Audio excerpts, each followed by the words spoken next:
انت بهي الحقبه كنتي مع الماما، اي. وكان في ضيقه ماديه؟ اي نوعا ما طبعا اي.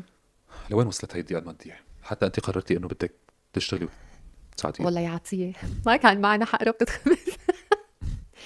دقيقة مادية هي دقيقة وين لما بتطلع هيك بالعالم، هيك مثلا طالعين من الماركت كامشين كتير غراض وقصص، ونحن نقول انه امتى هيك بدنا نكون بهذا المكان، انه اي شيء بدنا اياه ناخده هيك. وصلت فعلا انتم ما كان معكم حق ربطه اي. الخبز؟ اه عن جد؟ أمم. بتصير ايه. بس الحمد لله يعني الله رزقني وحاولت اتعب كتير واشتغل على حالي، وهي اللحظه اللي كنت عم بزعل فيها انه وقت اللي انا حامله هالهم والمسؤوليه العالم عم تحكي بطريقه كتير غبيه.